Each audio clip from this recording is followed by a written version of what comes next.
ସମସ୍ତେ ଖାଇଛ? କଣ ଖାଇଛ? ସକାଳୁ ସକାଳୁ ତୁ କଣ ଖାଇଛୁ? କଣ ଖାଇଛୁ ସକାଳୁ? ପାଣି ଟିକେ ଆଉ ବଟଲ ଟିକେ ବଟଲ କଣ ପିଅନି? ତାହେଲେ ଆଜି ଆମେ କଣ କରିବା ନା କଲର ବିଷୟରେ ଡିସ୍କସନ କରିବା ହେଲା। କିଏ କୋଉ କଲର ଜାଣିଛ ମତେ ସେଇ ହିସାବରେ କହିବ। ସମସ୍ତେ କହିବ କଲର କଲର ଚିହ୍ନି ପାରିବନି?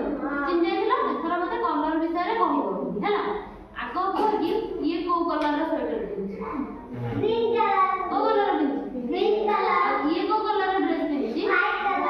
ଇଏ କୋଉ କଲରର ଡ୍ରେସ ପିନ୍ଧିଛି? ଆଉ ତମେ କୋଉ କଲରର ଡ୍ରେସ ପିନ୍ଧିଛ? ଆଉ ମୁଁ କୋଉ କଲରର ଡ୍ରେସ ପିନ୍ଧିଛି? ରେଡ୍। ଏଟା କୋଉ କଲରର? ବ୍ଲାକ୍।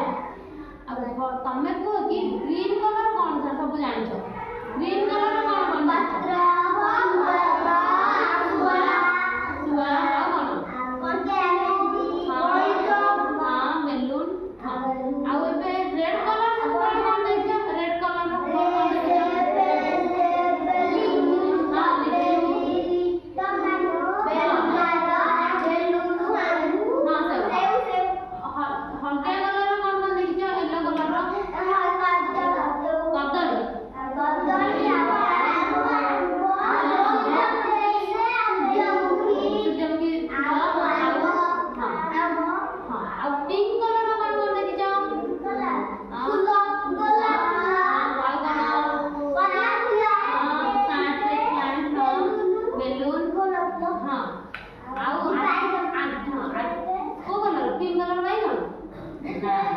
କଣ ଜାଣିଛ?